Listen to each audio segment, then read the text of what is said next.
Olá! Hoje a gente vai mergulhar numa história e tanto, uma narrativa sobre um desafio espiritual profundo, que fala de obsessão, de dívidas do passado e daquela jornada, muitas vezes bem dolorosa, para se chegar na verdadeira cura. Pois é, essa pergunta é o ponto de partida da nossa conversa. A história que a gente vai ver hoje coloca essa questão num foco, nossa, de um jeito super dramático e totalmente inesperado. Então, para a gente entender o que aconteceu, a gente precisa primeiro conhecer o nosso protagonista. E mais importante, a tensão que definia não só o trabalho, mas o caráter dele. Olha, Senfrônio Lacerda não era um curador qualquer, não. Ele era o cara, a referência na comunidade dele.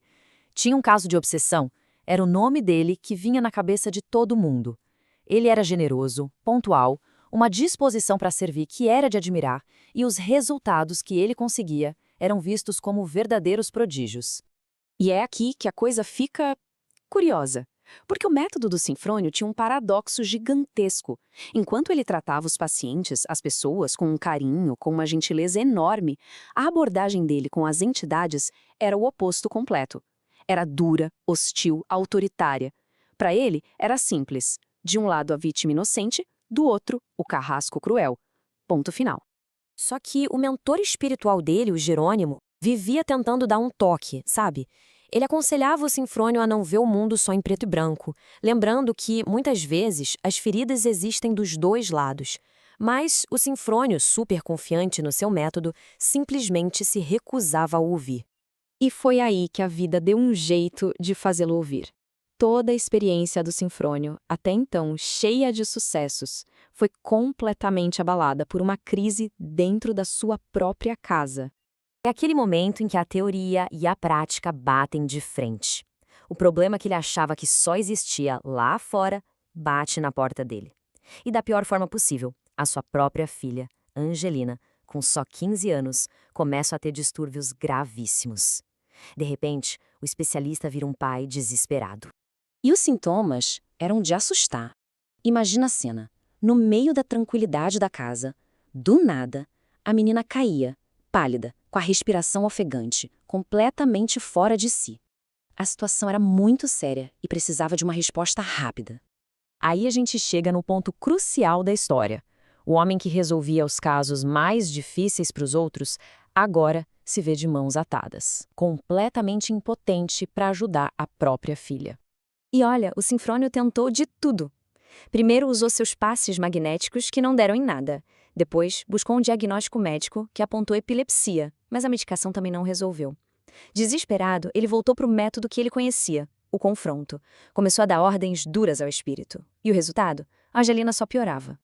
Completamente atormentado por não conseguir resolver a situação, Sinfrônio colocou toda a esperança que lhe restava num confronto direto, verbal. Ele prometeu usar toda a sua força, todo o seu poder para expulsar o espírito de uma vez por todas. Ou seja, ele dobrou a aposta na única estratégia que ele conhecia, a força bruta.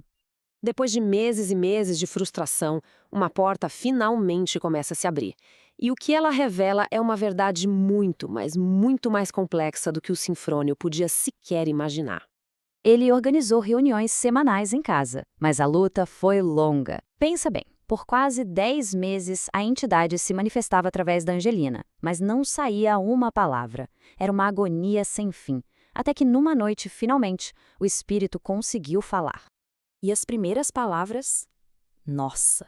Viraram o mundo do Sinfrônio de cabeça para baixo. Não era um agressor qualquer. Era alguém com uma conexão antiga e profunda com a família. O espírito revelou que ele e Angelina estavam ligados há séculos e que o próprio Sinfrônio também fazia parte dessa história como um antigo inimigo. Aquilo não era um ataque aleatório, era uma dívida antiga vindo à tona. E como Sinfrônio reagiu a essa revelação bombástica? Com negação total. Ele interrompeu a confissão na hora, usou todo o seu poder, toda a sua autoridade para expulsar a entidade, se recusando a ouvir a verdade que estava bem na sua frente. A consequência dessa atitude foi imediata e devastadora. Ao arrancar o espírito à força, Sinfrônio não curou a filha. Pelo contrário, ele a empurrou para um estado de coma, um silêncio terrível, imóvel.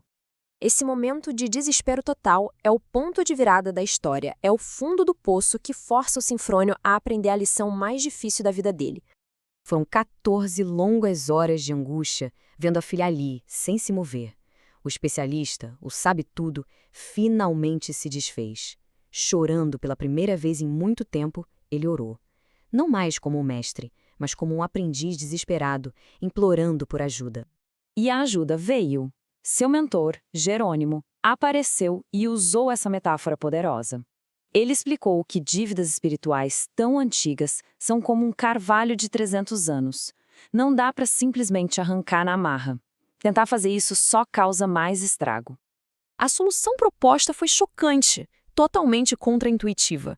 Jerônimo instruiu Sinfrônio a usar seu poder magnético não para afastar o espírito, mas para trazê-lo de volta, para perto da Angelina.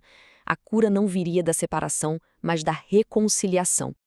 O ensinamento era claro como a luz do dia. A doutrinação pela força tinha que dar lugar à doutrinação pelo exemplo.